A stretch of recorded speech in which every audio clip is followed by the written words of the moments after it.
Welcome, child of God. You've made it to the end of another day. Maybe it was heavy. Maybe it was quiet. Maybe you carried more than anyone knew. But now you don't have to carry anything.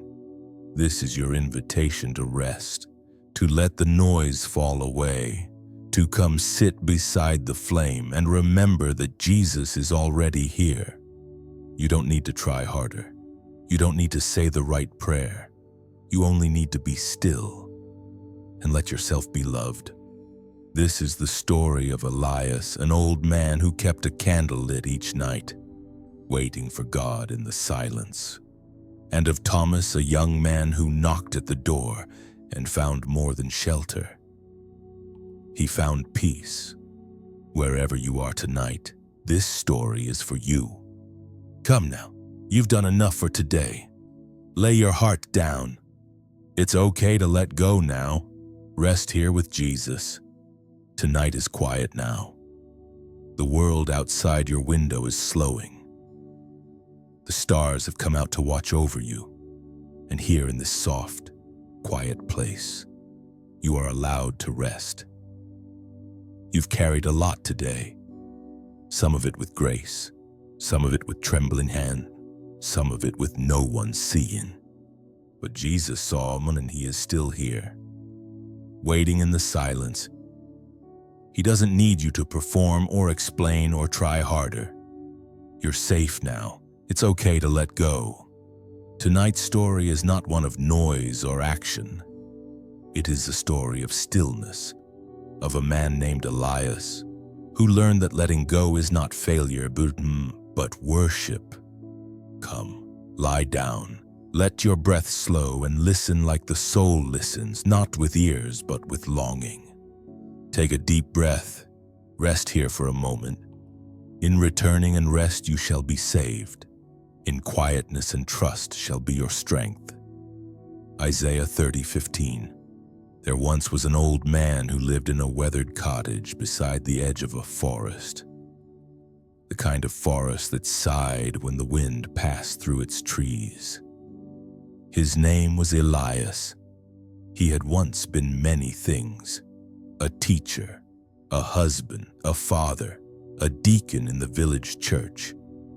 But now, in the slow evenings of age, he was mostly a watcher of clouds, of sparrows, of the tiny flickering flame of a candle that he lit every night by the window.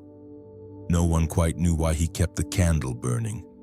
Not even Elias could explain it anymore. It had started years ago, and when his wife Miriam fell ill, he had lit a candle and whispered a prayer. "Stay near, Lord, stay near." Miriam had passed softly in the night, but the candle remained. It became a rhythm, a ritual, a sign to the darkness that he was not alone. Each evening, Elias would trim the wick, light the flame, and sit beside it in silence. Sometimes he read from the Psalms. Sometimes he simply stared at the flame until tears warmed his cheeks without asking permission. He no longer prayed for miracles, only for presence. The villagers spoke kindly of Elias. "He's gentle," they'd say, "a quiet soul, always helping, always listening." But no one really knew how heavy his heart had become. It wasn't grief that weighed on him now. Not exactly. It was time. The long, slow ache of continuing on, of waking each morning and wondering why the days kept coming when so much had already gone.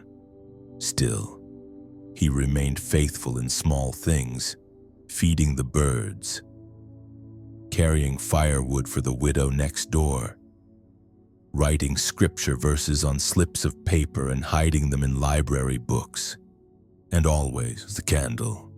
One particularly cold winter evening, Elias sat by the window wrapped in his woolen shawl. The snow whispered as it fell. He watched the flame dance in the stillness. It flickered slightly, as if breathing with him.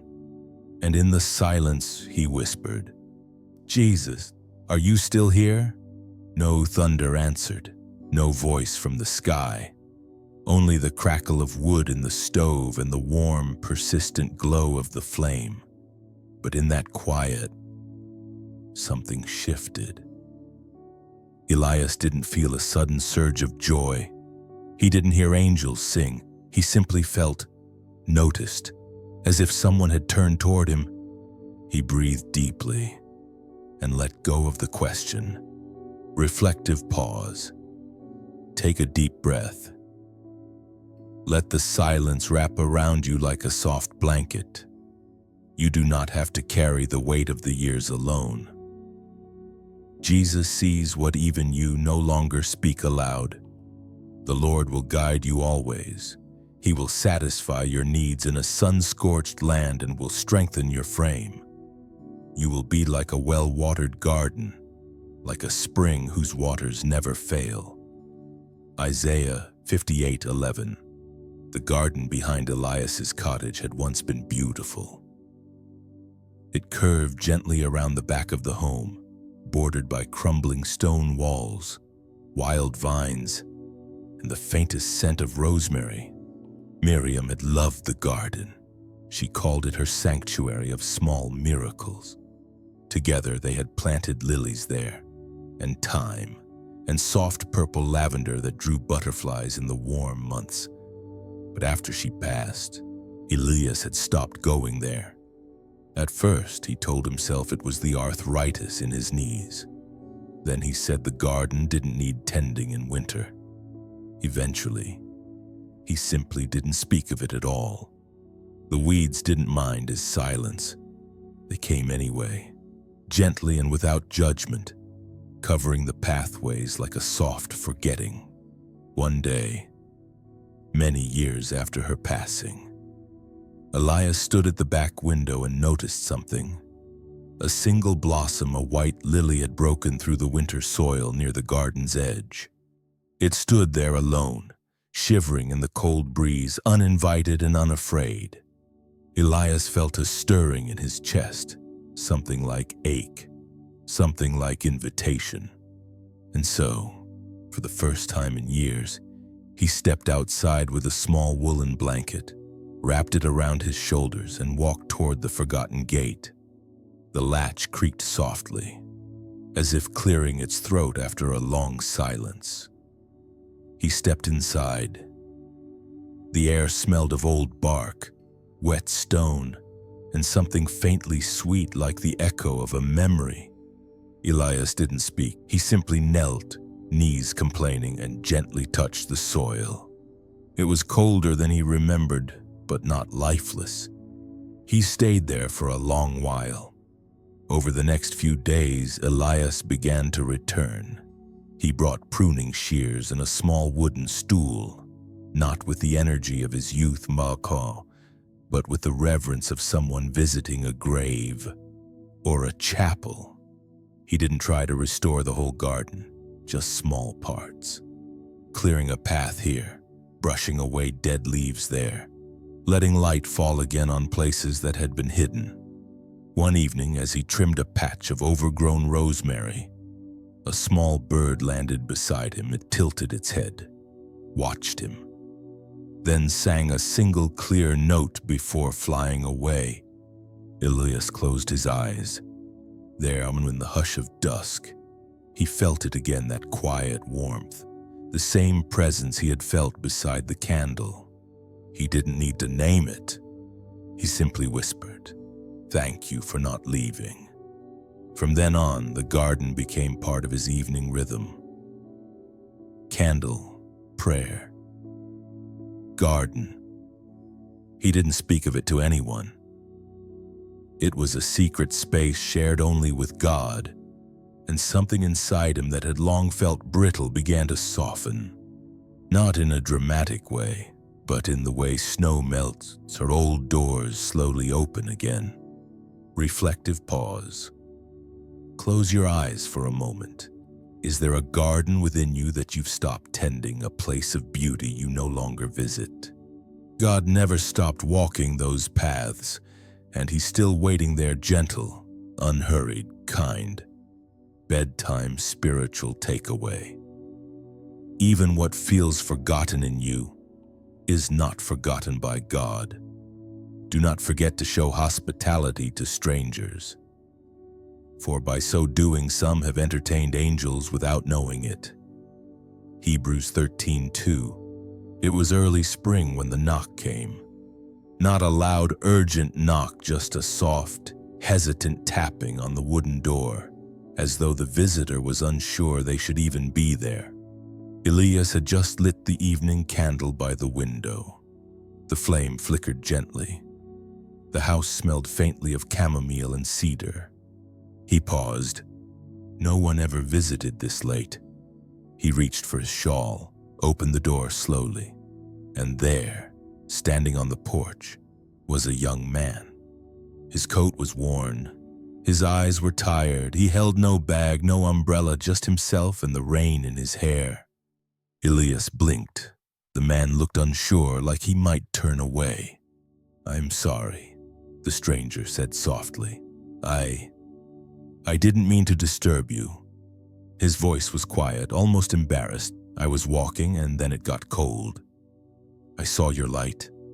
Elias opened the door a little wider. "Would you like to come in for tea?" The young man seemed surprised. He hesitated and then nodded. Only for a moment. They sat at the table by the window, two mismatched mugs, steam rising gently between them. The young man didn't say much at first. He looked around as if trying to remember something, or forget something else. Elias didn't press. He had learned long ago that silence can be a kind of welcome. He let it linger. After a while, the young man said, "This place, it feels like my grandmother's house. I used to come to her when I didn't know where else to go." Elias smiled gently. "There's always room for the lost ones here," he said. The young man looked at him surprised again. "You're not even asking why I'm here." Elias shrugged slowly. "Sometimes we don't even know ourselves. Sometimes we just need warmth and quiet before the knowing comes." They sat for a long time. The only sounds were the wind through the trees and the small, steady heartbeat of the candle flame. At one point, the young man asked about the garden. Elias told him it had been his wife's. She saw God in small things, he said, eyes distant, in blossoms, in bees, in soil. The young man nodded slowly, then whispered, "She would have liked that." Elias looked at him, but said nothing. When the young man finally rose to leave, he turned at the door and said, "I don't think I came here by accident." Elias placed a hand on his shoulder. "No one ever does."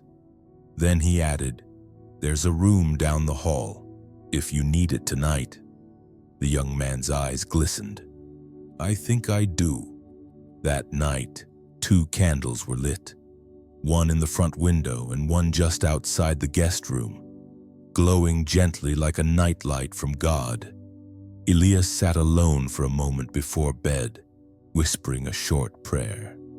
"Thank you for the holy interruptions, for the strangers who carry pieces of you. Let him rest, and let me keep welcoming." Reflective pause.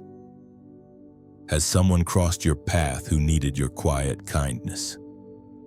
God often walks toward us disguised in others, sometimes tired, sometimes trembling, sometimes just in need of tea and stillness. Bedtime spiritual takeaway. When you open your door in love, you open your heart to Jesus. You keep track of all my sorrows. You have collected all my tears in your bottle. You have recorded each one in your book. Psalm 56:8 NLT. It had been years since Elias held a pen for anything more than scribbling grocery lists or underlining his favorite verses. But something stirred in him after the young man's visit, a quiet ache, tender and unfinished. He found himself sitting at the small desk in the corner of his bedroom one rainy afternoon. The light was soft, filtering in through the window. Dust floated like memory in the air. He opened the top drawer and pulled out a piece of old stationery. Faint lavender edges. Miriam had chosen it long ago. He unfolded a paper that had been waiting, perhaps not for this moment, but for a moment like it. The letter he wrote began simply, "My dearest Miriam, it's been a long time, too long, maybe, and yet tonight, I feel closer to you than I have in years." His handwriting was slower now, a little shakier, but his heart poured out with a clarity that surprised him. "I tended to the garden again this week. The rosemary is stubborn, but the lilies, oh, Miriam, they still bloom like they're waiting for you." He smiled at the thought. "A young man came to the door last night. Cold, lost, gentle. He reminded me of the way you used to open the door to anyone without asking why. Just kindness first. Questions later." He paused. The candle on his desk flickered. "I'm older now. Slower. Quieter.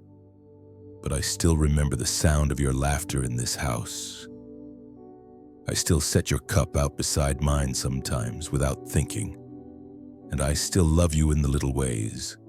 Lighting the candle, folding the blankets just so. Whispering prayers before sleep." He didn't write much more. Only a simple line at the end. "I'll see you again when the time is soft and the Lord says it's time." He folded the letter slowly, slipped it into an envelope, but he didn't seal it. He placed it inside his Bible, between the pages of Psalm 139, the one Miriam had always read on days she felt invisible to the world. "You hem me in, behind and before, and you lay your hand upon me." Elias didn't plan to send the letter. He just needed to write it. Some letters are meant not for the postal service, but for the soul, and perhaps for heaven to read, when the heart can't carry the weight of unsaid love any longer. Later that night, he lit his candle as always. He looked at the flame and whispered, "I said it. Miriam, I finally said it." Reflective pause. Is there a letter in your heart you've never written to someone who's gone, to someone still near but far?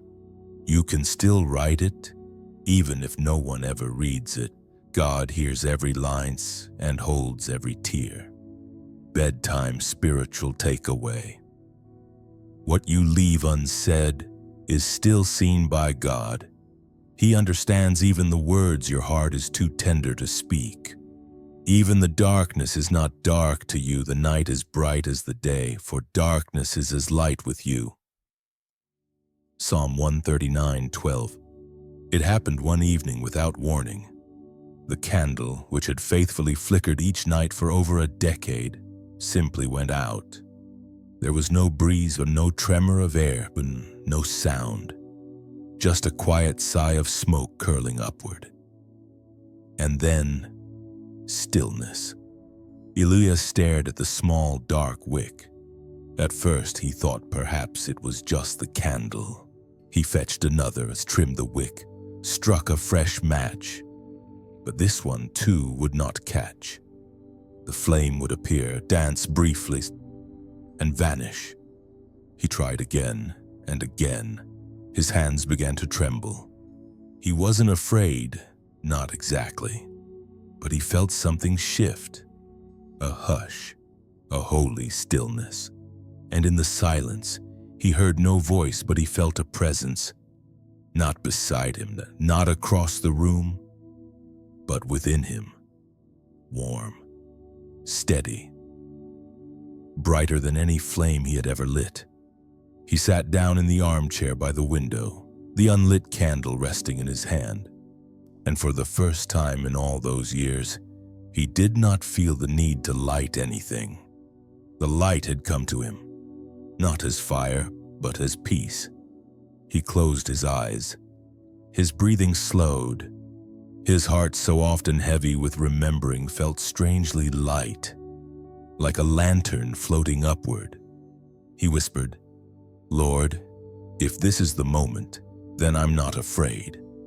But it was not the moment of death, only of surrender, only of deep, sacred letting go. Later that evening, the young man came to check on Elias. He had stayed longer than planned, helping in the garden, reading scripture aloud at night, laughing softly over simple meals. When he found Elias asleep in the chair, candle still cradled in his palm, he didn't wake him. He simply knelt and began to pray for the man who had shown him the gentleness of God, who had opened the door without question, who had whispered love into the quiet. And as he prayed, he noticed the softest glow begin to return, not from the candle, but from Elias's face. A kind of inward light, a stillness so deep it shimmered. When Elias awoke, he did not speak of the moment. He only said, "Sometimes, when the light goes out, you begin to see what was there all along." Reflective pause. What if the moments when your light seems to fail are really invitations into a deeper light? The world may dim, but Christ does not. Let yourself rest in that tonight. Bedtime spiritual takeaway. Even when your candle flickers out, the light of Christ remains. Peace I leave with you. My peace I give to you. I do not give to you as the world gives. Do not let your hearts be troubled, and do not be afraid. John 14:27. Elias had grown quieter, not because he had less to say, but because he had more to feel. And some feelings don't need words. They simply sit beside you like old friends until you are ready to let them pass through. Each morning, the young man would make tea and sit with him. They would watch the sunlight move across the walls. Sometimes they read scripture. Sometimes they just sat. Elias's strength was fading, but his presence grew stronger, like something invisible was becoming more visible. One afternoon, as the wind played gently through the trees, Elias asked the young man to open the drawer of his writing desk. "There's something I want you to have," he said. The young man opened the drawer and found a small wooden box. Inside were folded pieces of paper, carefully written verses, soft with time. But beneath them was something else, a tiny oil lamp. It was simple, unadorned, the kind shepherds might have used in the dark hills long ago. Elias smiled. "Miriam gave that to me on our wedding day, said it was for the dark nights." The young man held it gently. Elias's voice was almost a whisper now. "I want you to light it when you feel lost, not to chase away the dark, but to remember you're not alone in it." Tears rose in the young man's eyes. "I don't know if I can carry what you've carried," he said softly. Elias reached out and touched his hand. "You're not meant to carry what I did. You're meant to carry what you are given, with gentleness, with faith, with love." The next morning, Elias didn't wake. He had passed in the quiet, as the candlelight touched the edge of dawn. The room smelled faintly of lavender and peace. The young man sat with him for a long time.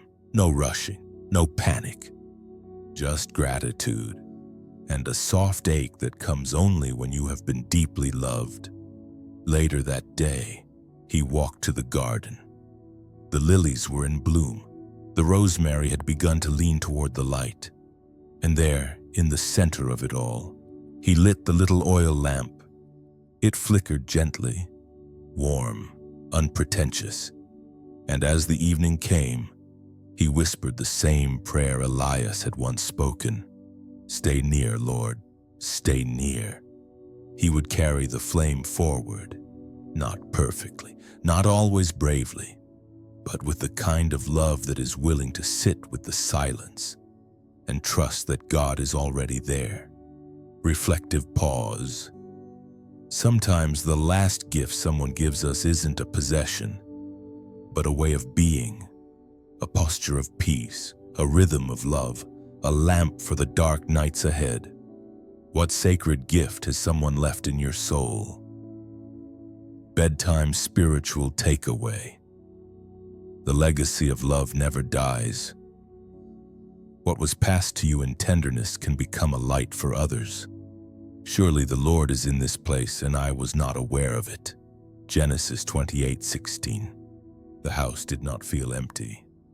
Though Elias was gone, his presence lingered not like a ghost, but like a melody that still echoes in a room long after the music has stopped. The young man whose name we now know as Thomas stayed, not forever, but longer than he thought he would. He tended the garden, lit the oil lamp in the evening, kept the window clean so the morning light could spill in freely. He read Elias's Bible notes scribbled in the margins, verses underlined with trembling lines. At times, he would place his hand on the pages, not to study them, but to feel the heartbeat within them. Sometimes he found verses Elias had copied again and again in different ink. I have calmed and quieted my soul, like a weaned child with its mother. Thomas would sit in Elias's armchair and whisper aloud, I want that kind of calm. The house seemed to teach him how, not by instruction but by invitation. Each creaking floorboard said, slow down. Each warm cup of tea reminded him, be still. Each prayer scribbled on old paper murmured, you are not alone. One afternoon, Thomas found something in the back of a cupboard, an old journal of Elias's, nearly falling apart. Inside were thoughts not meant for publication, just raw pages of wondering.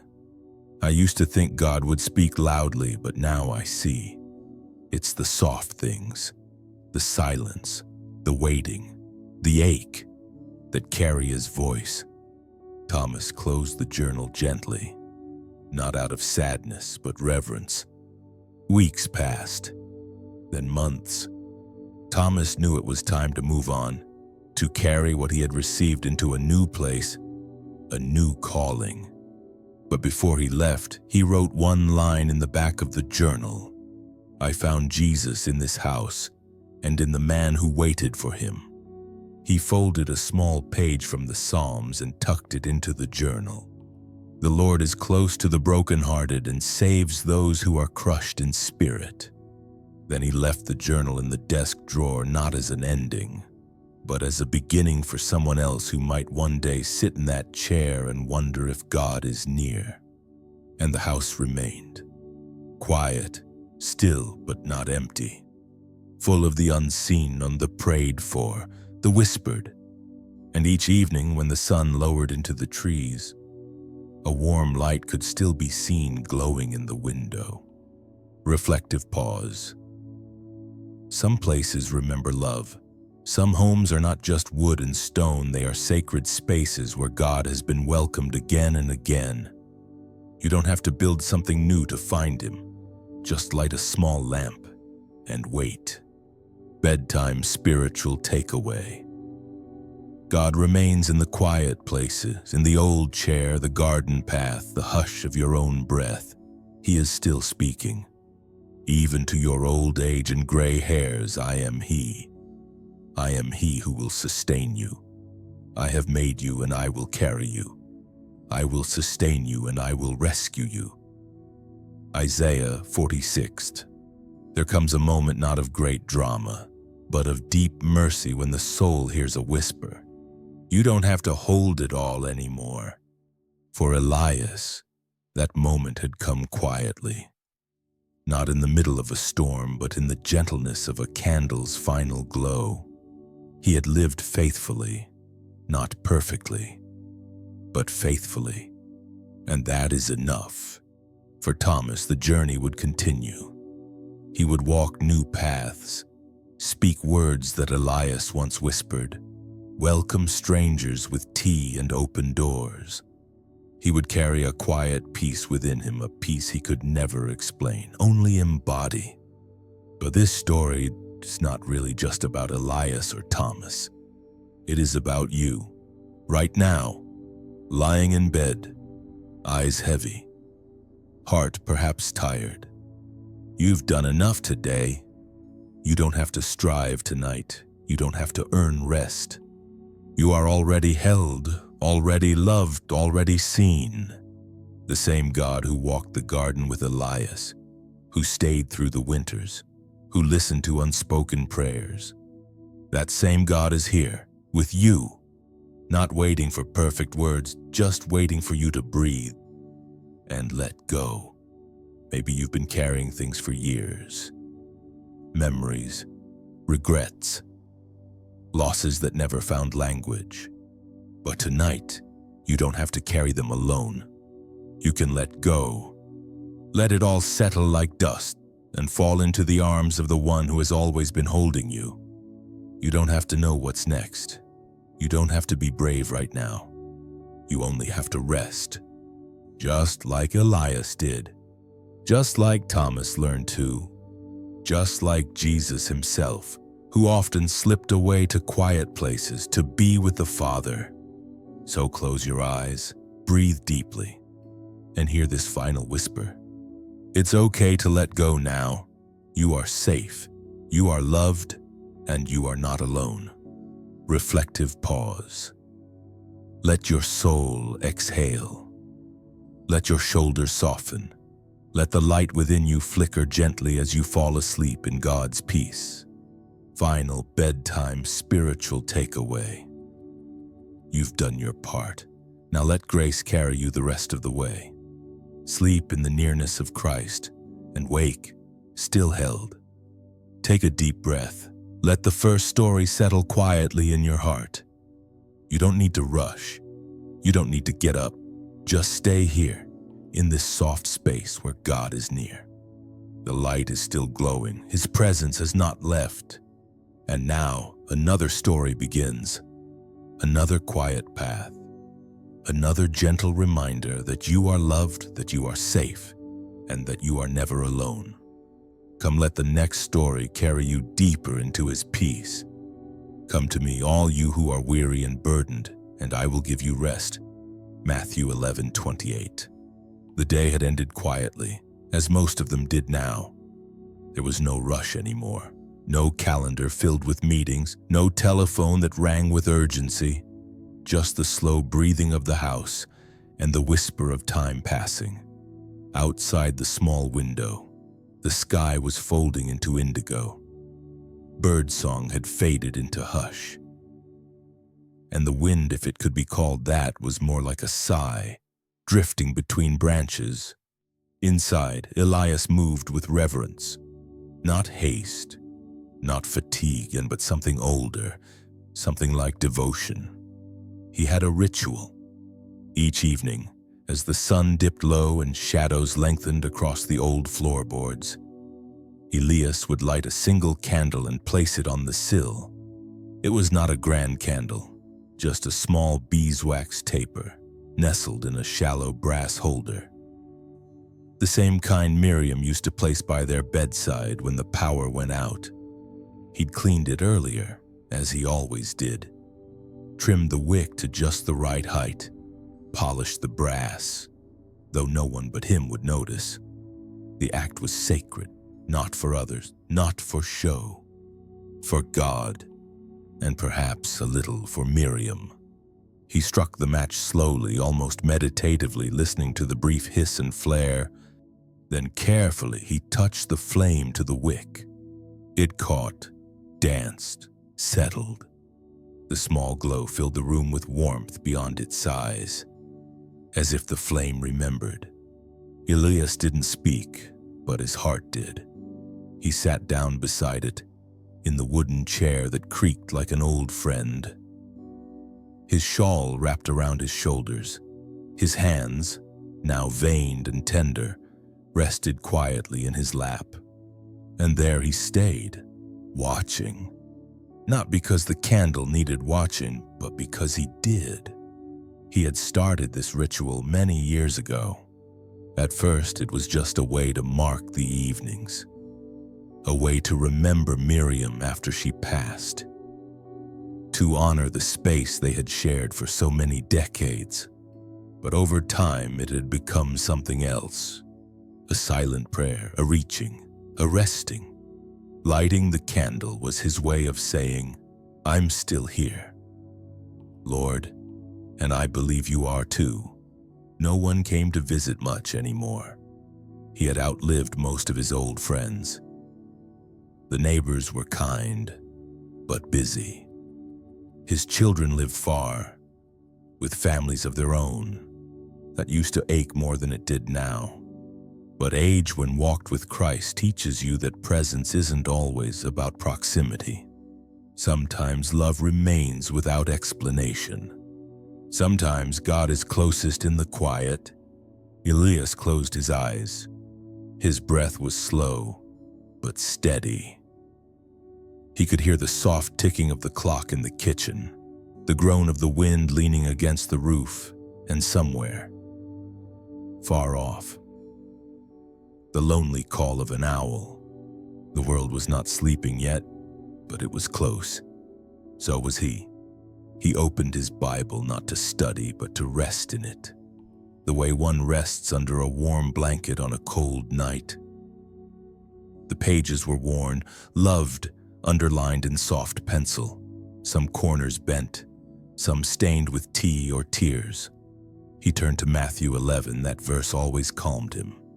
"Come to me, all you who are weary and burdened, and I will give you rest." He mouthed it quietly, barely audible, as though saying it louder would disturb something sacred. He placed a hand on the page, not to read, but to feel. He didn't need new knowledge, he needed nearness. There had been a time when his prayers were full of words, requests, praise, intercession. But lately, they had become simpler. Sometimes nothing more than breathing. Sometimes just sitting there in the presence of the flame and trusting that was enough. And maybe it was. Maybe that's what faith becomes in old age, not louder, but softer, not filled with striving, but with surrender. He remembered how Miriam used to hum as she cleaned. Not songs with words, just melodies she carried around the house like bird song. He missed that. He missed her, but he didn't grieve the way he used to. The sharp pain had long softened into something more like ache, a presence that lived in the absence, a quiet knowing that she was not truly gone, just ahead, waiting. The candle flickered slightly, as if breathing with him. He smiled. "Still with me," he whispered. Whether he meant Miriam or the Lord, he wasn't sure. Perhaps both. Perhaps in some ways they were never separate. The world outside had gone fully dark now, but inside the little cottage there was light, small, steady, holy. He didn't need to do anything more. Didn't need to finish a project or prove his worth or fight to be remembered. He had shown up to this moment with a candle and a heart still open. That was enough.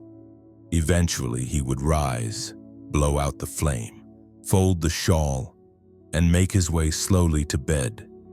But not yet. Not while the candle still glowed. This time was not for sleeping, not yet. This time was for letting go, for remembering, for receiving peace like breath. Reflective pause. Take a deep breath. Let your shoulders soften. Let your thoughts slow. You don't need to prove anything tonight. You are not behind. You are not alone. The light is still here, and you are allowed to rest. Spiritual bedtime takeaway. You don't need the right words to come to Jesus. You only need to be willing to sit beside the flame and whisper, "I'm still here." That is prayer enough. He makes me lie down in green pastures. He leads me beside still waters. He restores my soul. Psalm 23, 2-3. The morning came quietly, as if it too had been keeping vigil through the night.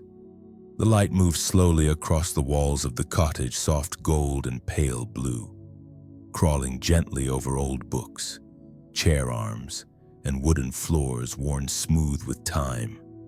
Elias stirred in his bed, not because of an alarm or urgency, but because the silence had become bright. He lay there for a while, eyes half open, listening to the creak of wood, to the chirp of a bird somewhere near the chimney, to the hush of wind brushing against the window like the hem of an angel's robe. And when he finally sat up, he did so as though rising from prayer, because mornings, like evenings, had become sacred to him. He made tea. He always made tea, never coffee, not since Miriam passed. She had loved her tea, green, with a bit of honey and lemon. She said it reminded her of the earth, of Israel, of calm. So even now he made hers too, poured 2 cups, set them both on the table. Only one was ever sipped, but it didn't feel lonely, just remembered. After breakfast, Elias stood by the back door, looking out through the glass. Beyond the weathered frame lay the garden, Miriam's garden. It had once been a place of great joy, of life, of small miracles. There had been lavender along the path, thyme beside the stone bench, and lilies in the corner near the fence, her lilies. Now it lay quiet, not ruined, but resting. The vines overgrew the walkway, and the rosemary had curled into itself. Elias hadn't tended it in years, not because he didn't care, but because he couldn't bear it. He remembered the last time he saw her among the flowers. She was kneeling beside the lilacs, her wide sun hat tilted just enough to reveal her smile. She had looked up and said something soft, something ordinary. "God is so near here." He had nodded, but it had taken him years to understand what she meant. It wasn't the flowers, really, no, or the bird song, or the breeze. It was the stillness. It was the act of tending, of touching something fragile and believing it could bloom. He opened the door now slowly. The hinges creaked a little, unused to movement. The air that greeted him was damp with early light. There was the scent of earth and pine, and something faintly sweet, as if Miriam had passed by while he slept. He stepped out, pulling a shawl around him. His steps were slow, but he made them, each one a return. The garden didn't judge him. It never had. The weeds had come gently. The moss grew soft and low. The stone bench was still there, though worn. And then, there they were. The lilies, 3 of them, pale, soft, trembling in the morning air. He knelt slowly, painfully, knees stiff, breath held, and he touched the stem of the nearest one. "I'm sorry I left you," he whispered. Not just to the flower, not just to the garden, but to her, to himself, to God. He sat there for a long time, didn't prune, didn't pull, just sat. It was the most he had done in years, and it was enough, because something stirred in the silence, not outside him. Inside, a remembering, a reopening, a letting in. He used to think grief was about what had been lost, but now, as he watched the lilies sway in the wind, he saw that grief is often about what still remains, the parts of us that stay soft long after the world expects us to be strong again. Miriam was gone, but her garden still breathed, still reached, still remembered light. And so did he. He would return the next day. Maybe he'd bring pruning shears, maybe not. The garden would wait. Grace always does. That evening, he lit the candle earlier than usual. The room felt warmer, more open. He sat in his chair, touched the edge of his Bible, and whispered, "Thank you for lilies and for the parts of me that still bloom." Reflective pause, close your eyes, breathe deeply. Is there a garden in your soul that you've stopped visiting? You don't need to fix it all tonight. You only need to open the gate, step inside, and let grace do what grace does best, wait for you in love. Spiritual bedtime takeaway. Even what feels abandoned in you is not forgotten by God. What once bloomed can bloom again, and He will meet you there. You have collected all my tears in your bottle. You have recorded each one in your book. Psalm 56:8. The rain came quietly that morning, not in torrents, not with drama, but as a slow whisper across the rooftop. Elias woke before the sky turned blue, the kind of waking that comes not from noise, but from something softer. Like the stirring of a memory, he stayed in bed for a while, listening to the patter, the rhythm, the hush between drops. There was something deeply kind about the rain. It didn't demand anything of him, it just fell. By the time the tea was warm and the house had begun to glow, he found himself standing near the writing desk. He hadn't opened it in years, not since Miriam left. The desk had been hers once and then his. Inside were all the little pieces of their shared life-old bookmarks. Receipts with scribbled poems, a dried daffodil from their 25th anniversary, a tiny cracked photo of her mother's face. He opened the drawer slowly, almost reverently. He wasn't looking for anything, and yet his hand paused over a stack of blank paper, lavender-edged, just as she had liked. He sat. There had always been something about writing by hand, something holy, like building a bridge with trembling fingers. He hadn't written her a letter since he thought she could read it. But this morning felt like an invitation, a gentle nudge from the spirit. He picked up the pen, stared at the page for a long while, and then he began. "My dearest Miriam, it's raining this morning, the kind of rain you loved, not loud, not angry, just slow, kind, thoughtful. I find myself thinking of you more than usual today. Or maybe it's just that I'm finally letting myself hear the thoughts that have been waiting in the silence." His hand moved slowly, not out of hesitation, but out of care. "I walked into the garden yesterday. I'm sorry it's been so long. I didn't know how to return without you. But your lilies, they came back. Isn't that just like God? Something blooms even in our forgetting. Something remembers how to rise." He paused. The candle by the desk flickered. The rain softened. "I think I've been afraid, Miriam. Afraid that if I really let myself feel how much I miss you, I might fall apart. But I didn't. I sat in your garden, and I didn't fall apart. I think maybe I just fell into grace."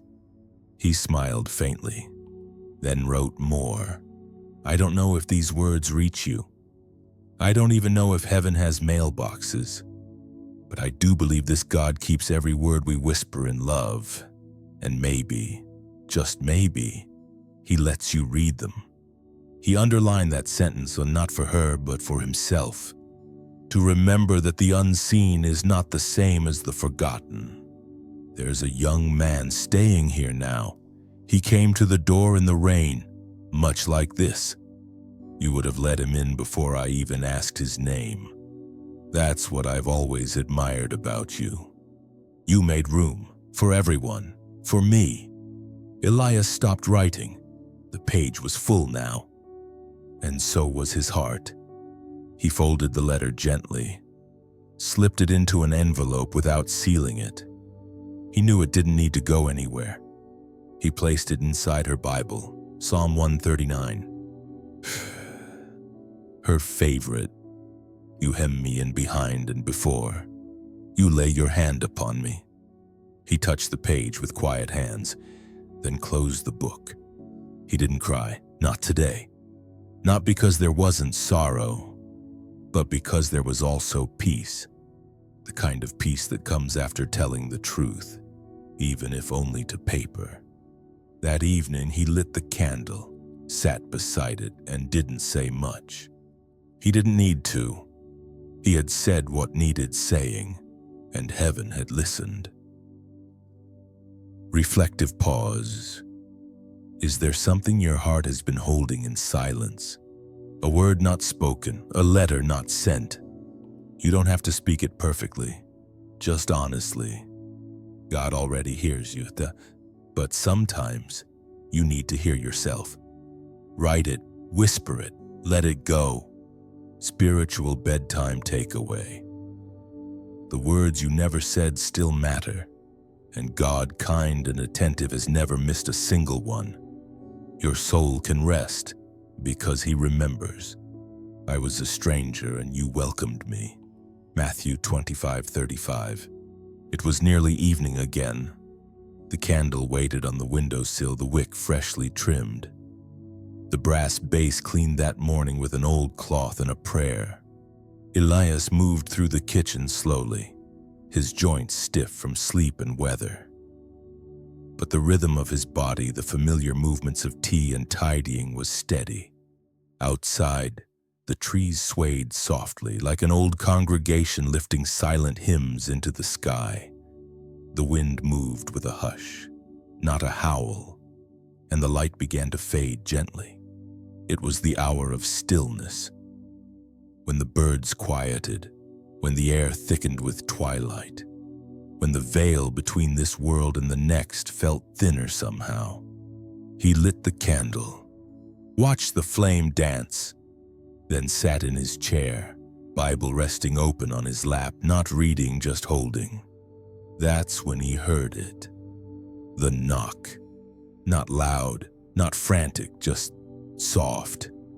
A hesitant knock, like someone unsure if they should even ask to be seen. Elias blinked. No one knocked at this hour. No one knocked much at all anymore. He stayed still a moment, wondering if it had been the wind. But there it was again, 3 gentle taps. He rose slowly, steadying himself, wrapped his shawl around his shoulder, made his way to the door, and opened it. There, beneath the dusky sky, stood a young man, late 20s maybe, dripping from the rain, his coat thin, his eyes heavier than his face. He didn't speak right away. Elias noticed the way the young man's hands shook, not from cold, but from something deeper. Weariness, maybe, or shame, or the kind of invisible burden you carry when the world forgets to ask how you're really doing. "I'm sorry," the young man finally said. His voice was low. I saw your light." Elias looked past him into the gathering dark. There was no car, no bag, just a soul, exhausted and wet. "You're welcome to come in," Elias said, voice as soft as his candle flame. "You can dry off, have tea." The young man hesitated, not because he didn't want to, but because he didn't know if he was allowed. "I won't stay long," he said quickly. I didn't know where else to go." Elias opened the door wider. "Then you've come to the right place." The warmth of the cottage met them as they stepped inside. Not just the warmth of the stove, but the warmth of stillness, of safety, of something sacred and unspoken. Elias handed him a towel. The young man rubbed his hands, his neck, his hair. "Thank you," he said. He looked around. This place, it feels like... He didn't finish the sentence, but Elias understood. Like home, like memory, like something you didn't know you were missing until you walked into it. They sat at the small kitchen table, 2 mugs of steaming tea between them, rain tapping gently on the windows, the candle still glowing in the corner. "I'm Elias," the old man said. The young man hesitated again. Then, almost in a whisper, "Thomas." Elias smiled. "Good name, the one who doubted, the one who touched." Thomas gave a faint, tired laugh. "I've been doubting a lot lately." Elias nodded slowly. "That's allowed." They didn't talk much at first. Silence became their shared language. It wasn't awkward, it was gentle. Eventually, Thomas said, "I haven't eaten since yesterday." Elias stood with no fuss, took out bread, honey, and soup from the stove. The meal was simple, but when placed in front of someone who hasn't known kindness in a while, simple becomes sacred. Thomas ate slowly. Elias sat with him, sipping tea. After a while, Thomas spoke again. "I used to believe in things. God. I mean, prayer. Church." He looked down at his hands. "Then life happened, and it got hard, and I stopped knowing what was real anymore." Elias didn't interrupt. He had no sermon to give, only ears to listen. "I didn't mean to come here," Thomas said. "I just followed the light. Your candle." Elias breathed in. "It's been burning for a long time. Some nights I think it burns for me.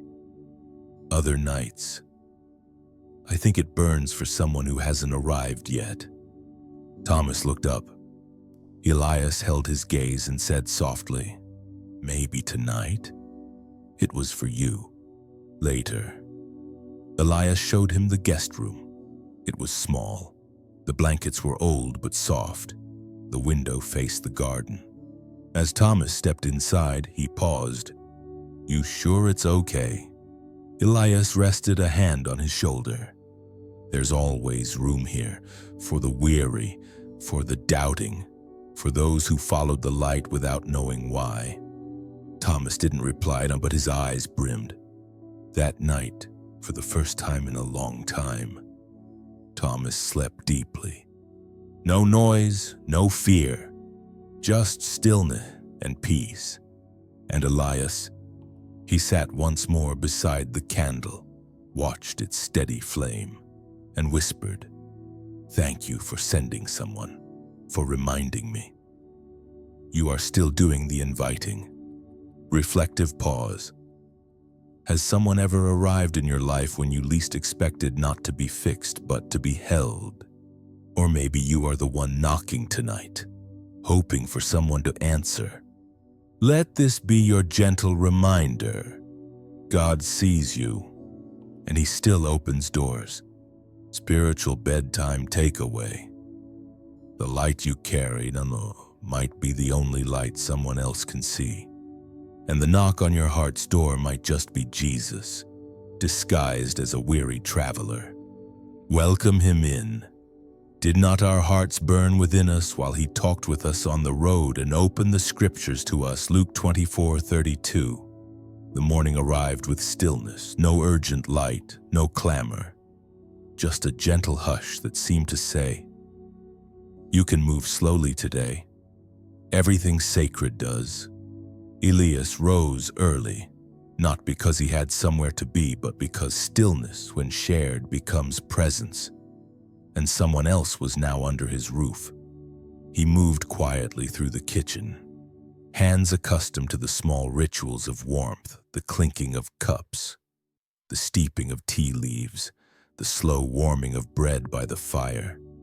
He wasn't nervous, he wasn't trying to impress. He was simply preparing comfort. That was his ministry now. Not sermons, not platform, but peace. Thomas stirred later, still groggy from sleep, but rested in a way he hadn't felt in years. He stepped softly into the kitchen, unsure if the quiet was meant to be broken. Elias smiled at him. Sleep okay?" Thomas nodded. "Better than I have in a long time." The two sat together, tea between them, the candle still flickering from the early morning lighting. Thomas stared at it quietly. Then he asked, "Why do you light that?" Elias didn't answer right away, and he looked at the flame. It started as a prayer, he said slowly, then became a habit. "Now it feels like a heartbeat I share with God." Thomas was quiet.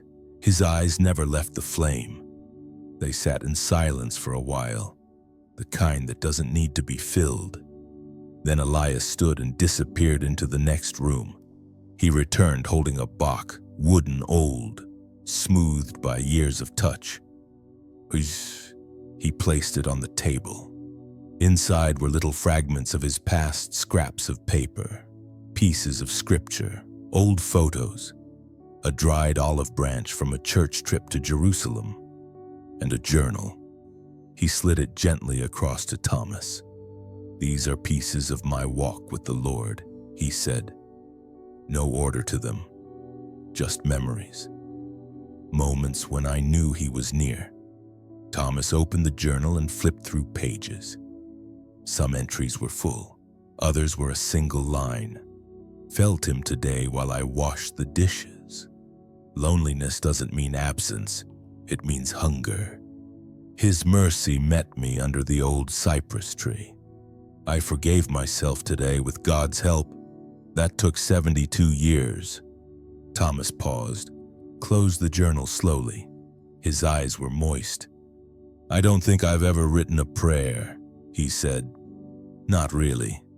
Elias nodded. "Then maybe it's time." That afternoon, Elias showed Thomas the fireplace. Not for heat, they hadn't lit it in weeks, but for memory. He picked up a log, felt its weight. "Miriam and I used to sit here for hours," he said. "No television, no music, just fire and quiet." He looked at the hearth. "I think God speaks in fire, not the burning kind, the glowing kind. The kind that doesn't consume but transforms." They didn't light the fire that day, but they talked. And Elias began to tell stories, not with drama, not with fanfare, but with the gentleness of someone who had carried them long enough to let them go. He spoke of his youth, his doubts, his first real encounter with Jesus, not in church, but in the middle of a field, when everything felt lost and the stars whispered grace. He spoke of Miriam, her laughter, her strength, her quiet way of knowing what mattered. He spoke of the years of silence after her death, when God felt far, and of how the candle became his whispered way back. Thomas listened, not like someone studying, but like someone starving. At one point he said, "I used to think faith was a set of answers, but you make it feel like a long, slow walk with someone who doesn't rush me." Elias smiled. "It is." That night, as they sat by the unlit hearth, Thomas turned and asked, "Do you think it's too late for me?" Elias turned to him. "Too late for what?" "To believe again, to start again." Elias reached for the candle, held it in his hands, then looked Thomas in the eyes. "The flame never judges the match, it just receives the spark." Thomas looked down. "Then I think I want to light something again." Elias stood, walked to the shelf and brought down a small box. Inside was a candle unused, wrapped in cloth. He placed it in Thomas's hands. "Light this when you're ready. Not because you have the answers, but because you've met the hunger." That night, as Elias read Psalm 84 aloud by candlelight, Thomas wrote his first journal entry. "I felt warmth today, It wasn't from the fire. It was from God. I think He hasn't forgotten me after all. Reflective pause.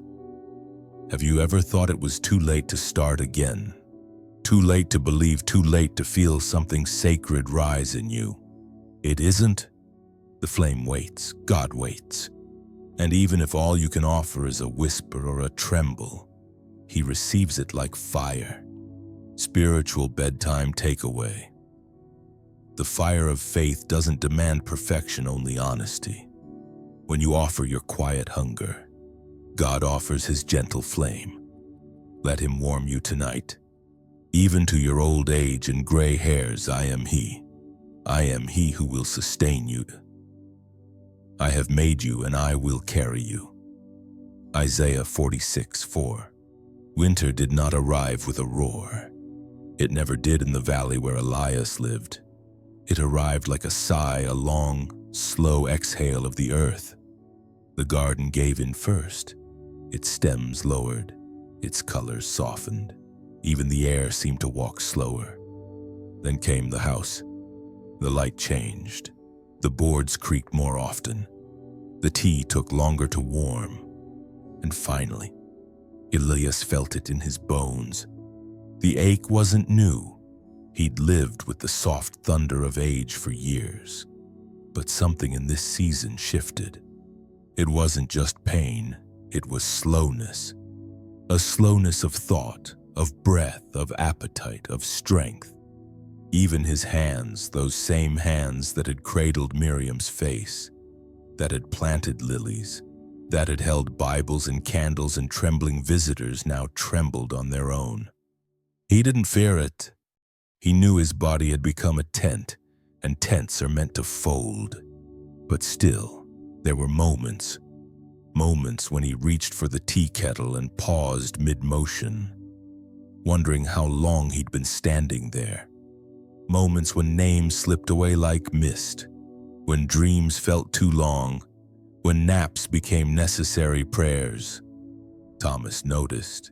He didn't say anything at first, but his movements changed. He began preparing the tea without being asked, chopping the wood before Elias stirred, sweeping the kitchen even when it was already clean. One morning, Elias looked at him and smiled gently. "You're watching me age." Thomas didn't know what to say, so he nodded.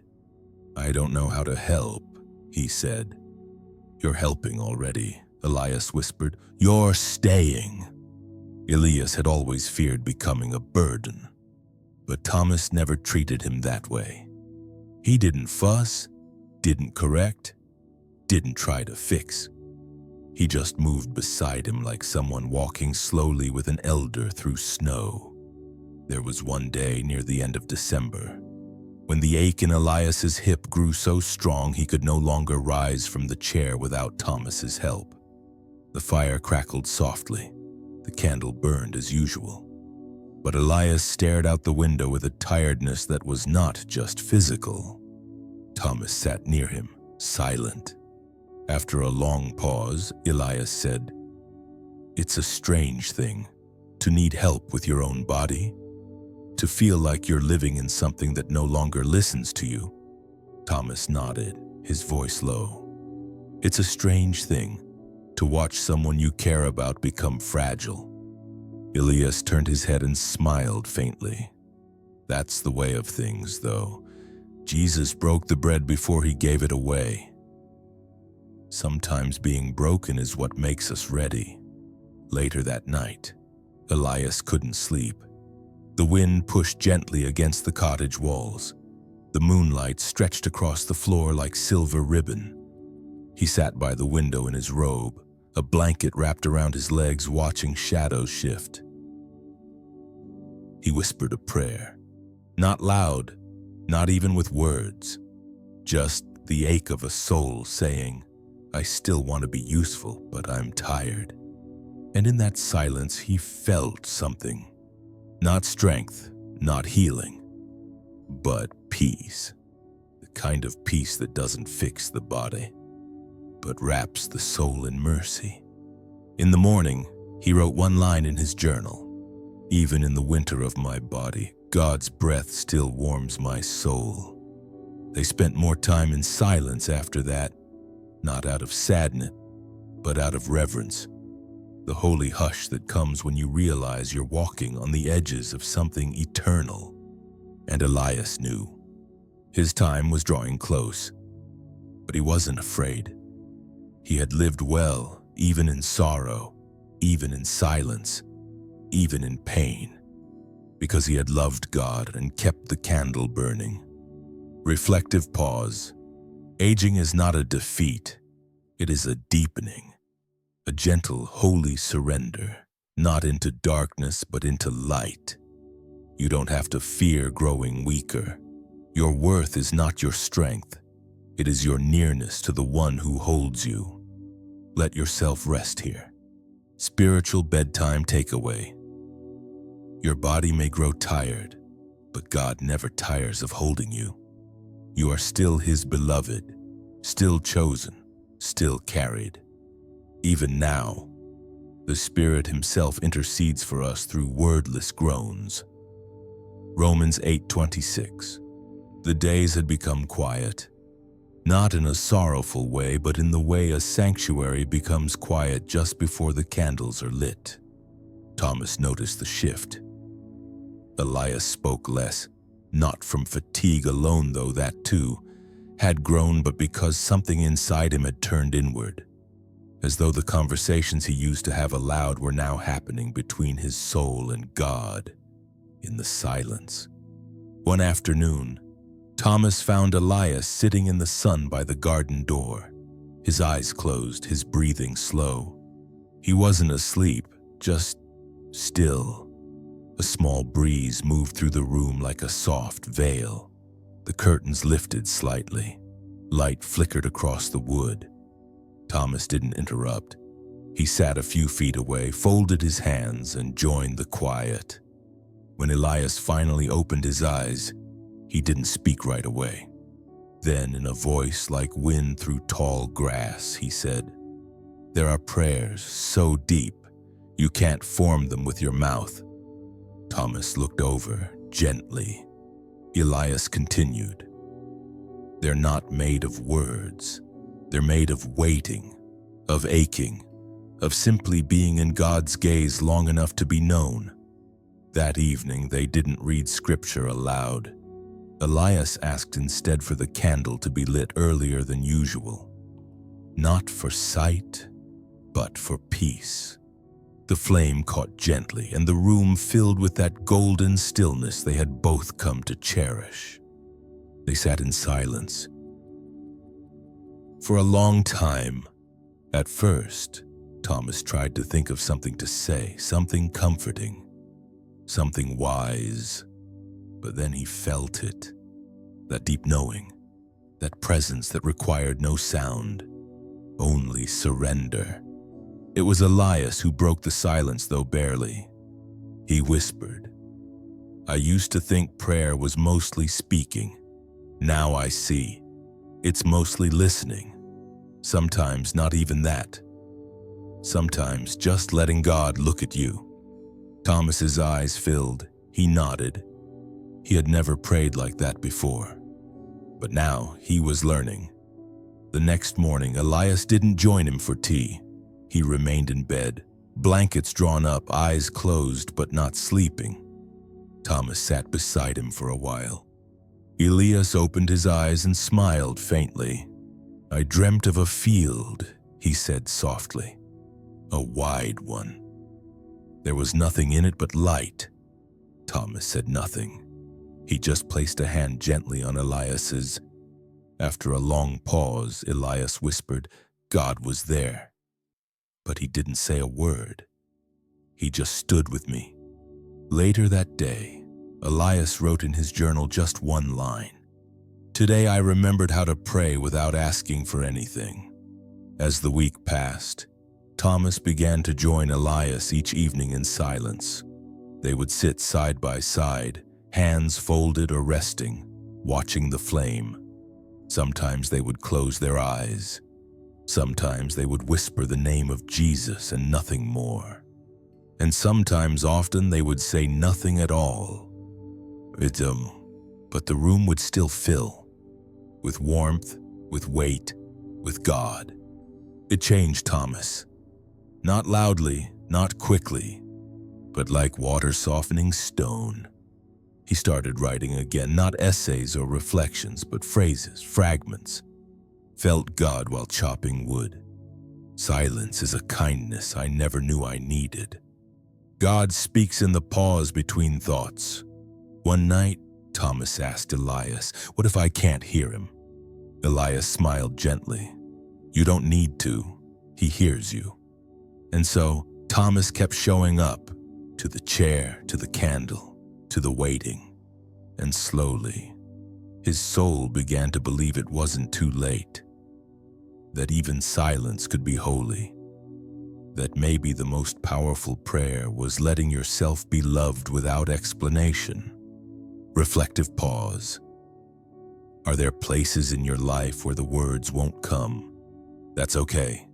God doesn't need your sentences. He only wants your stillness, your attention, your honesty. Let him meet you there, just as you are. Spiritual bedtime takeaway. When your mouth is quiet, your soul can speak. And God, gentle, ever patient, understands every sigh. You don't have to pray perfectly. You only have to show up. The Lord is my light and my salvation, whom shall I fear? Psalm 27:1. It happened on an ordinary evening, the kind with no signs or warnings. The kind where everything looked the same, but felt different. Elias had risen from his nap slowly.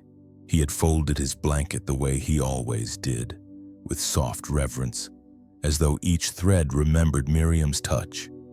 Thomas was in the kitchen, humming softly as he stirred soup. The tune was something old, a hymn he barely remembered learning. The cottage smelled of rosemary and wood smoke. A gentle day, the kind that feels wrapped in mercy. Elias moved to the small table by the window, where the candle always waited. The same candle he had lit every evening for more than a decade. He trimmed the wick, set it straight, struck the match with practiced hands. The flame flared but didn't stay. He tried again. Another spark, another flicker. Gone. Thomas noticed the pause. He turned. Everything all right? Elias didn't answer immediately. He tried one more time. Match to wick. Light. Flicker. Fade.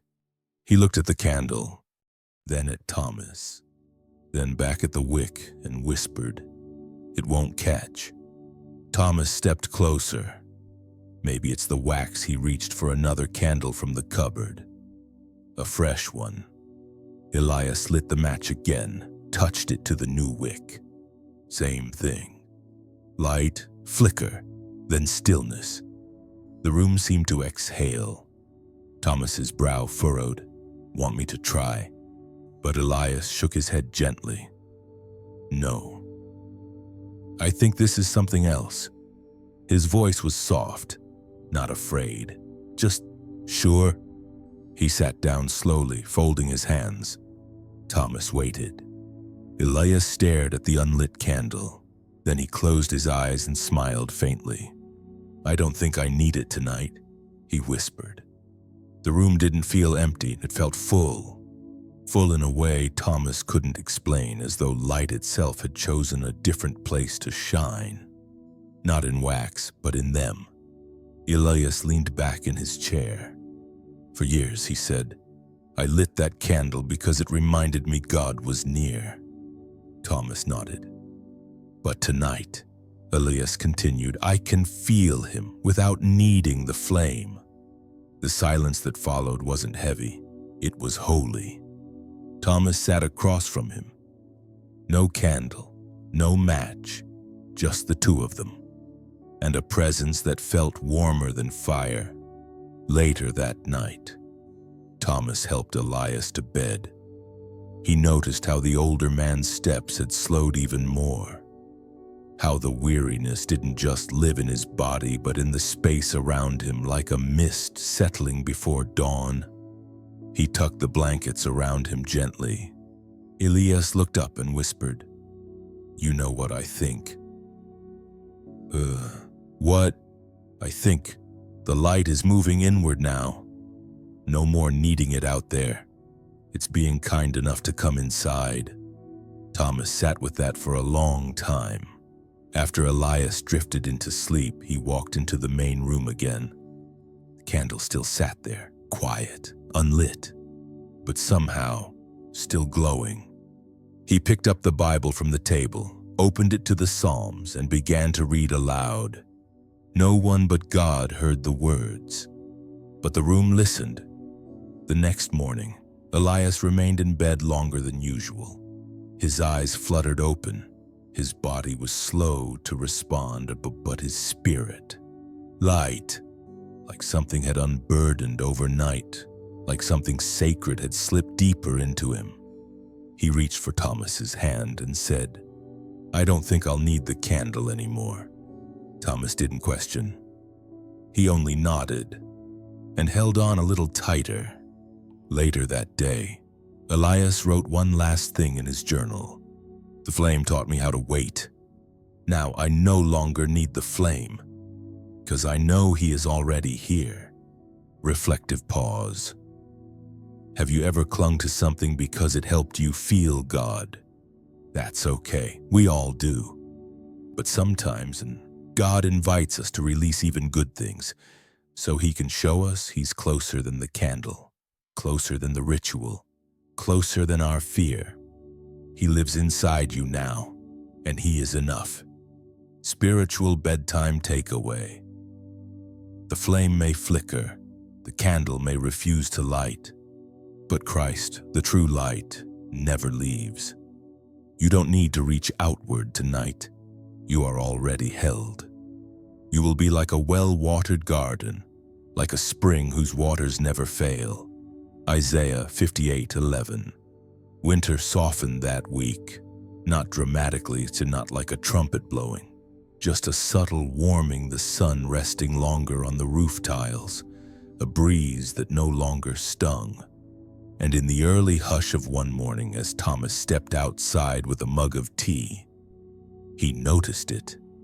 Green, faint, fragile, unassuming, but unmistakably green. A sprout curled near the edge of the stone path in the garden. The same garden Elias had once abandoned. The same garden Miriam had once named a sanctuary of small miracles. Thomas crouched beside the tender sprout. He didn't touch it. He only looked. And he smiled. Later that morning, he told Elias. The older man's face lit with a kind of soft wonder. Not surprise exactly, but awe, like watching something return that had been long asleep. "I knew it would come back," Elias said gently. "Things planted in love always do."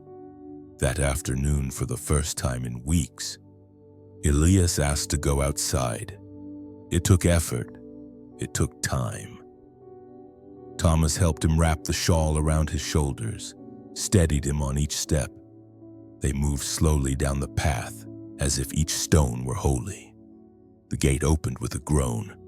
Beyond it, the garden waited. Still wild, still bent with memory, but stirring. Elias breathed in. "I used to think this garden was for beauty," he said softly, "but it's more than that. It's a conversation." Thomas looked at him. "A conversation with what?" Elias turned toward the rosemary, the lavender, the soil. "With death, with hope, with the God who made both." They didn't try to prune or clear. There was no urgency, no pressure to fix. They only walked. Or rather, Elias walked until he couldn't, then sat on the bench he and Miriam had once built together. Thomas sat beside him. They watched the breeze move through the tall grass, watched the sparrows hop near the roots. The world wasn't loud anymore, but it was alive. Elias looked down at his hands. They trembled more now. They were thinner, but they still reached toward the rosemary. He rubbed a sprig between his fingers, then lifted it to his nose. He closed his eyes, and in a soft voice he said, "She used to put this in the bread, even when we were sad, especially when we were sad." Thomas smiled. The silence between them grew gentle, and then Elias added, "Sadness doesn't mean something has failed. Sometimes it just means something mattered." That evening, Thomas brought in a small bundle of rosemary and laid it on the table. He placed it beside Elias's journal, then lit the stove and baked simple bread as best he could remember from Elias's quiet instructions. They ate together in silence. Tears welled in Elias's eyes, but he didn't apologize. He only whispered. She would have said, "You got the salt just right." The garden became part of their rhythm again. Not every day, not in great stretches of time, but in slow steps, in presence. Elias watched. Thomas tended. They didn't try to make it perfect. They just let it be. On the last Sunday of that month, Elias asked Thomas to help him write something. Not in the journal, not in a letter, but on a small wooden sign. Thomas carved the letters slowly with a pocket knife, each word intentional, careful. They placed the sign near the lilies at the garden's edge. "Still blooming," that's all it said, but it said enough. That night, Elias sat in the armchair again. No candle, no match, just silence and presence. He whispered to the darkness, "Lord, thank you for letting me bloom even when I thought I was done growing." Reflective pause. Is there a garden in you that has gone untended? A part of your heart that's lain dormant, longing to breathe again? Let it stir. Let it wait. Let it return in its time. God does not rush resurrection. He lets it unfold, gently. Spiritual bedtime takeaway. What once seemed forgotten in you can still bloom, because the God who made gardens knows how to whisper life back into the soil of your soul. Wait with him, even now. Your word is a lamp to my feet and a light to my path. Psalm 119, 105. Elias had always been a quiet man, not because he lacked things to say, but because he had learned that some truths whisper louder than they shout. He believed in stillness, in handwritten notes, in prayers that began with sighs. And he believed in giving things away at the right time, not too soon when they might be taken for granted, not too late when they might be lost forever, but in that tender window when a soul is ready to receive. It was one such afternoon, cloudy, gentle, with the scent of pine wood in the air, when Elias asked Thomas to sit with him at the kitchen table. "I want to give you something," he said softly. Thomas blinked. "Give me something." Elias nodded. He opened the drawer beneath the old table. The hinges creaked. The wood had warped slightly over the years, but he knew its movement like an old friend. From deep within, he pulled out a small, cloth-wrapped bundle. He set it gently on the table, unwrapped it with slow, reverent fingers. Inside was an oil lamp, small, handmade, its surface smooth from decades of care. Thomas leaned in. It looked ancient, simple, sacred. "Miriam gave this to me," Elias said, "on our first Christmas together. She said it was for the dark nights, both outside and inside." Thomas said nothing, his hands folded in his lap. Elias continued. "It burned beside her bed when she was sick. It stayed lit the night she passed." He swallowed gently. "And it stayed with me after, even when I didn't know what to do with it." Thomas reached out, hesitating slightly. "Are you sure?" he asked. "This feels like something that should stay with you." Elias looked at him not with sentiment, but with certainty. "I'm not giving it away to forget. I'm giving it away to continue." Thomas took the lamp in both hands. It was heavier than it looked, the kind of weight that tells a story. He turned it gently, ran his fingers across the etched letters at the base. Small, delicate, just one word. "Abide." "I don't always know how to," Thomas admitted quietly. "How to abide." Elias smiled. "Then this will remind you." That evening, they filled the lamp with fresh oil together. Not much, just enough for a few hours of light. Thomas lit the wick, watched the small flame rise, tremble, and settle. Elias sat beside it, watching. "It's not a bright light," he said. "Not like the sun and not even like the candle. But it's faithful. It was made to last through long nights." The lamp remained on the table throughout dinner. Its light stretched softly across their hands, their plates, their breath. After the meal, Elias looked at Thomas. "There will be a night," he said, "when I won't be here anymore. And when that night comes, light this." Thomas's throat tightened, but he nodded. They said no more about it. They didn't need to. The gift had been given, and with it something deeper. A torch of sort, a trust, a quiet commissioning. Later, as Elias drifted into sleep, Thomas stayed by the oil lamp. He opened his journal and wrote, "He gave me light tonight, not to fix anything, but to carry. I think that's what love is." The lamp flickered gently, casting moving shadows across the floor, and somewhere inside him a flame rose, not of certainty, not even of clarity, but of faith. Small, persistent, enough. Reflective pause.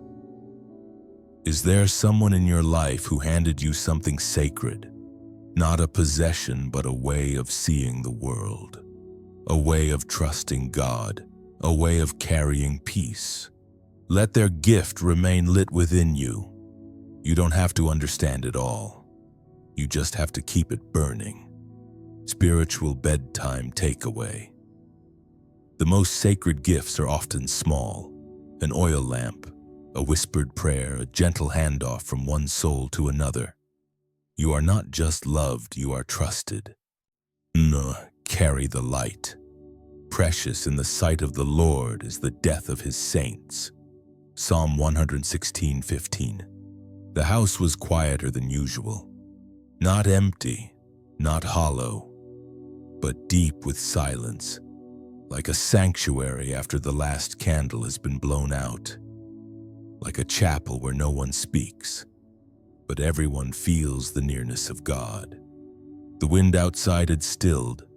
The rain that had visited for days had stopped without ceremony. And in the room down the hall, Elias lay very still. Thomas had sensed it for days now. Not because Elias said anything. He had grown softer with words, gentler with requests. But the slowness had deepened. The breath had shallowed. The body had begun to fold inward, not in fear, but in rest. Like a flower closing toward the root, he had sat with Elias late into the night, not speaking, just holding his hand. At one point, Elias had whispered, "Don't be afraid when it happens." Thomas's voice trembled. "When what happens?" Elias's eyes opened, barely. The slipping, the crossing, the going. Thomas looked down. "I don't want to lose you." Elias smiled faintly. "You won't. I'll only become harder to see." And now, the morning had come. But Elias had not stirred. His chest no longer rose and fell. His eyes remained closed. His hands folded on his chest. Looked like prayer. Thomas entered the room slowly, sat beside the bed, took Elias's hand, still warm, laid his forehead on it, and breathed. There were no loud cries, no frantic calls, just presence and grief pure and holy, the kind that comes when love and letting go meet in the same breath. Time moved slowly that day. Thomas didn't rush. He opened windows, let in the wind. He lit the oil lamp Elias had given him, watched it flicker, then burn steady.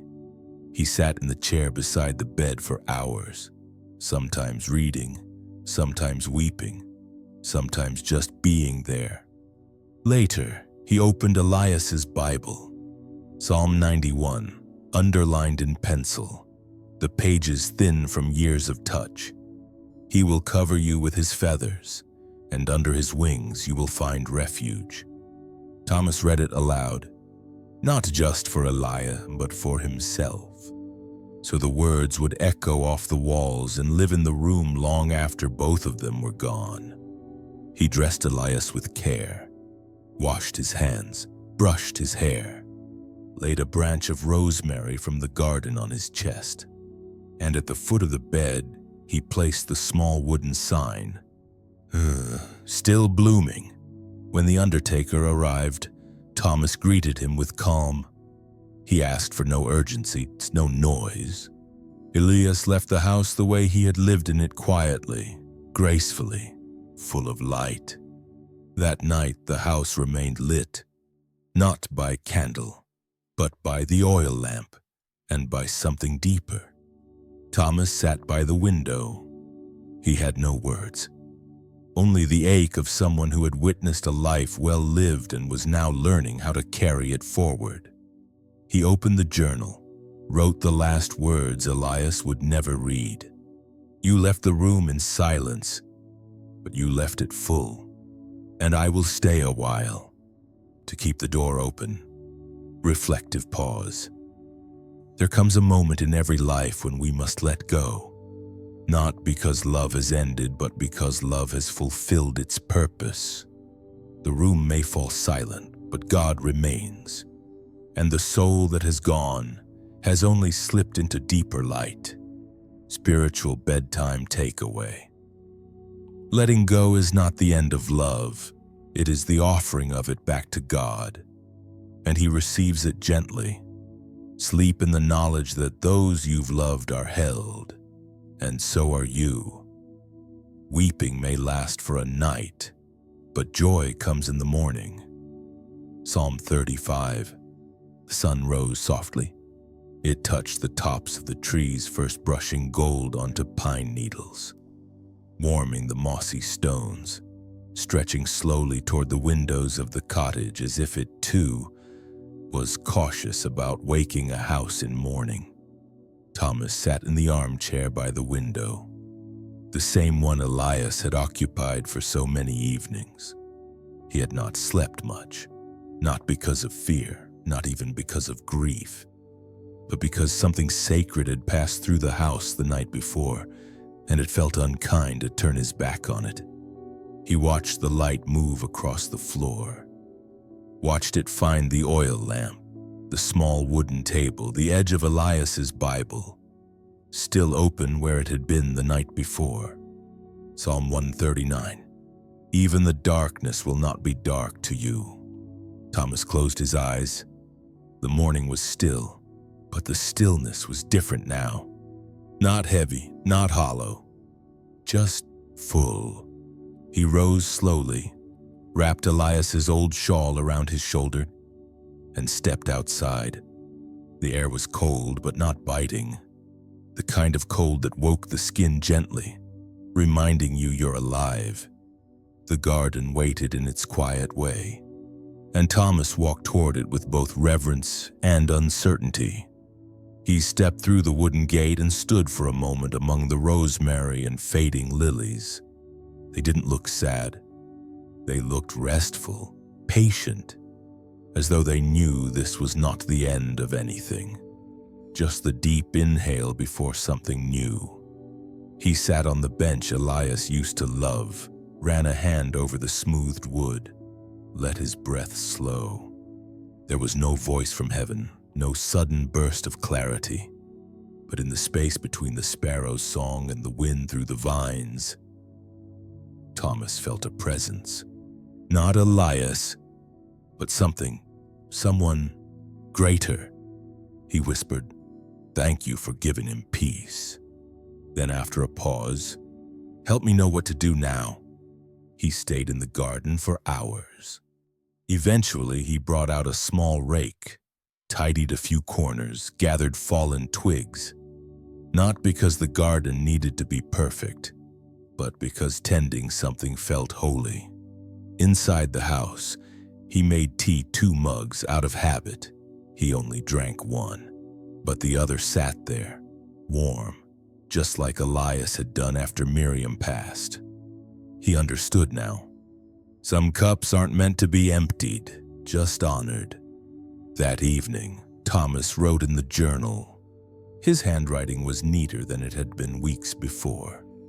The house feels quieter now, but it is not empty. The silence is kind. I miss his voice, but I hear his peace. He placed the journal back in the drawer, lit the oil lamp, sat down in the armchair, and opened the Bible. He didn't read aloud, he didn't read much at all, but he let the pages rest open on his lap, let the light touch the words. And then, gently, he leaned back, closed his eyes, and whispered, "I'll stay here a little longer, Lord, until you say it's time." Reflective pause. The first morning after loss is a holy one. Tender, uncertain, but full of God. You are not meant to rush through it. You are meant to walk slowly, letting grace follow each step. The sun still rises, then with it new mercy. Spiritual bedtime takeaway. Grief is not something to escape. It is something to carry gently until it softens into gratitude. God is with you in the morning after. Let him be your strength when the house grows quiet. Let your light shine before others, that they may see your good deeds and glorify your Father in heaven. Matthew 5:16. The lamp sat on the windowsill just where Elias had left it. Its glow had faded hours before, and the house had rested in the hush of early dawn. Thomas sat at the table now, hands folded, eyes quiet, heart still tender from the night. The oil lamp was not just a possession to him now, it was a promise, a trust, a living thing. He had received it before Elias passed, but only now did it feel fully his. And this morning, he would light it, not because Elias was gone, but because he had remained. In spirit, in stillness, in the sacred quiet that lingered on every wall. He filled the lamp carefully, poured the oil with a steady hand, wiped the brass edges with a cloth. It felt like preparing a prayer. Then he struck the match. The flame came easily, like it had been waiting. It rose gently, without fanfare, and settled into its small, golden dance. Thomas watched it, said nothing, then whispered, "For you, Lord, and for him." That day, he moved slowly through the cottage, but not in mourning. In reverence, he dusted shelves, watered the plant by the door, read a psalm aloud, even though the room was empty. Or rather, it wasn't. It was filled with memory, with presence, with the echo of sacred footsteps. The garden drew him back later that morning. The rosemary had begun to bloom again, tiny purple blossoms tucked among the leaves. He picked a few, set them in a small jar by the window. Little altars, quiet offerings. He didn't need to build something grand. The lamp was enough, the garden was enough, his heart open and willing was enough. That afternoon, a knock came at the door. Soft, uncertain. He opened it and found a woman middle-aged, weary-eyed. with a child holding her hand. She looked nervous. "I'm sorry," she said. "I'm not sure why I came. I was driving past and saw the light in the window." Thomas stepped aside. "You're welcome here." They sat at the table, 3 cups, 3 stories. The woman spoke slowly, of loss, of wandering, of needing to rest somewhere. She didn't have to explain everything. Thomas just listened. The child played quietly with a spoon, tapping it on the table like a lullaby. Before she left, the woman looked at him. "This place feels peaceful." Thomas smiled. It was built on prayer and pain and kindness. She nodded and said, "Thank you." When the door closed, Thomas sat back down. He looked at the lamp. It was still burning. And in that moment, he understood. He was not keeping the light alive. The light was keeping him. That night, he lit a second lamp, a smaller one, simple clay, just enough to place in the guest room. And he wrote a note. "If you're staying tonight, you are safe. The light is here. You don't have to explain anything." He left it on the bedside table, just in case the door would knock again. Reflective pause. There comes a time when the light entrusted to you is not only for your own heart, but for the weary ones who come behind you. You don't need to be ready, only willing. God will keep the flame. You need only show up. Spiritual bedtime takeaway. The light you carry is not yours alone.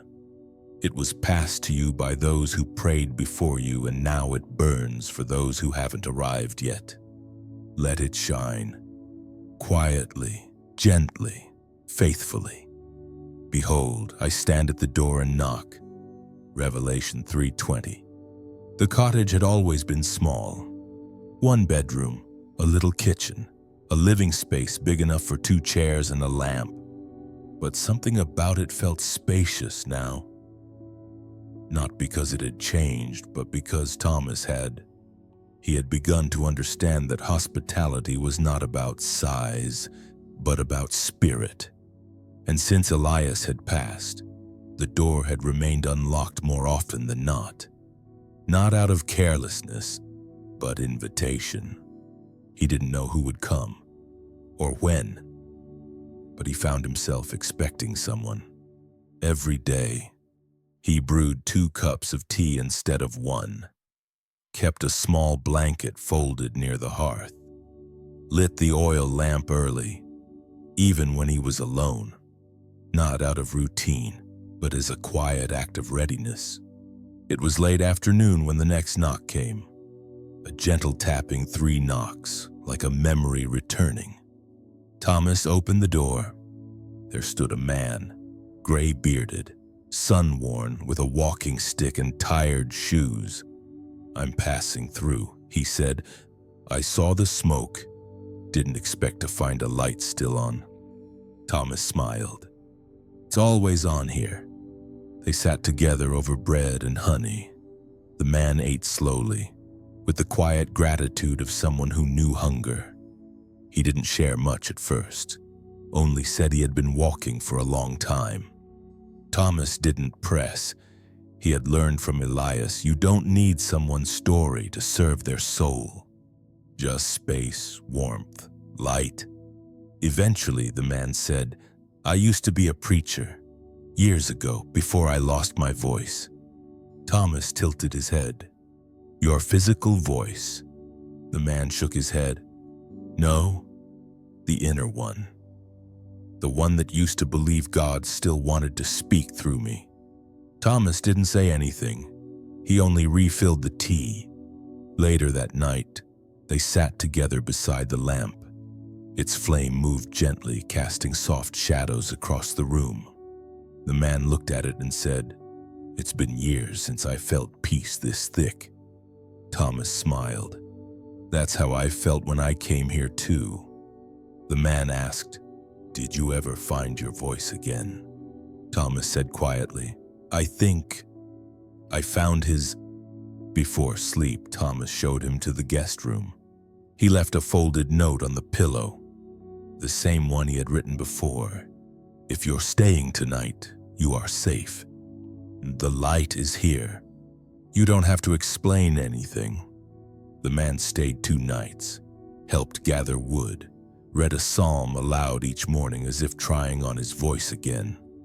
When he left, he placed a small stone from his coat pocket on the table.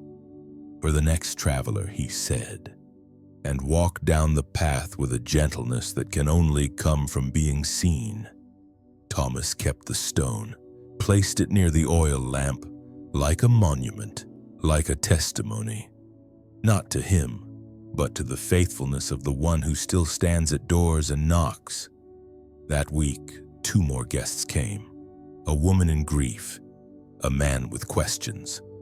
Thomas didn't have answers for either. But he had warm bread and steady silence. And the lamp, it was enough. The house began to carry a rhythm, not of schedules or program, but of welcome.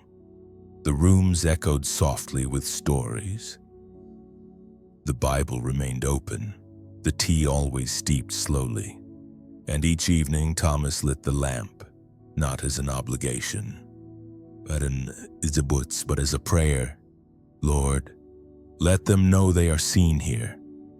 Let them feel what I felt when Elias first opened the door for me. Reflective pause. Is there a door in your heart that has been closed for a while? A place too tired to welcome, too wounded to open again? God is gentle. He knocks without force. And when you open even a little, he enters with peace. You don't need to fix anything first. You only need to say, yes, come in. Spiritual bedtime takeaway. The door is still open for you, for those you love, even for the lost ones wandering. And Jesus still knocks. Let him in tonight. You are safe here. He gives sleep to his beloved, Psalm 127:2. The lamp burned low that night, not from neglect, but from fulfillment. The house was still, the air gentle. The garden just outside barely stirred, its breath slow beneath the moonlight. Thomas sat by the window, blanket wrapped around his shoulders, tea cooling beside him. He wasn't waiting for anyone now, but he was not alone.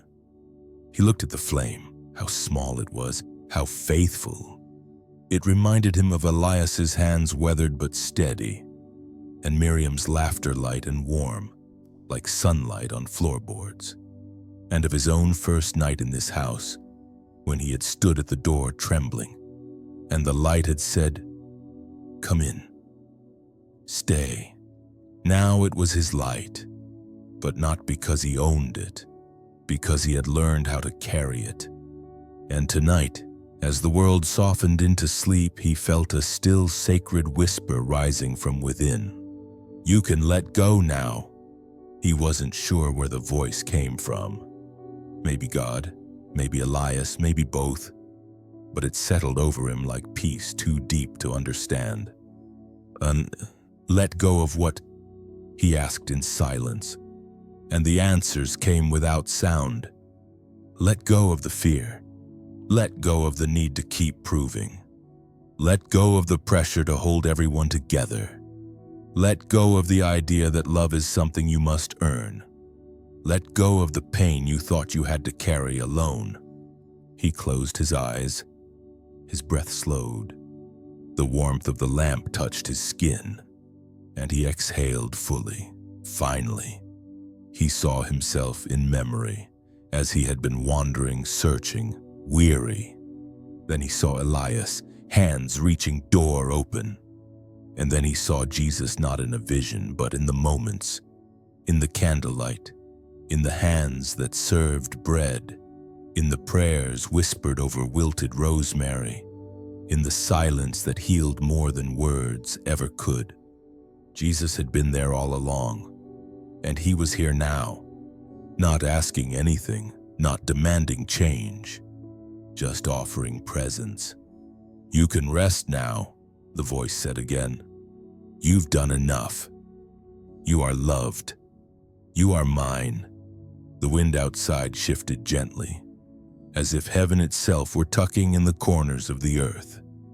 Thomas leaned back in the chair. The fire in the stove flickered low. The lamp continued its soft rhythm, and he whispered, "Thank you for staying." Before sleep overtook him, he placed one final line in Elias's old journal. "Tonight, I am not afraid of the dark, because you are already in it." Reflective pause. You don't have to hold everything tonight. Not the fear, not the grief, not the memories that still ache. Jesus is already holding it, and he is holding you. Close your eyes, let your body soften. Let the last words on your lips be, "Thank you, I trust you, I'm letting go now." Spiritual bedtime takeaway. You've walked far. You've loved deeply. You've carried things even angels would marvel at. But now, child of God, you can let go. You are safe. You are seen. You are held. Sleep in the arms of the one who never sleeps. Sleep in peace. Shh. Close your eyes now, beloved. Let your breath soften. Let your thoughts settle. Let your heart rest in the stillness. There is nothing more you need to do. No more burdens to carry tonight. Jesus is already here. He has seen it all, and he is not leaving. This story may be ending, but the peace you feel does not have to fade. It is yours, freely given, forever near. Come back to this place whenever you need it, to hear his voice again, to remember you are not alone. You are deeply loved, and tonight you can let go. Sleep well, child of God. Jesus is watching over you.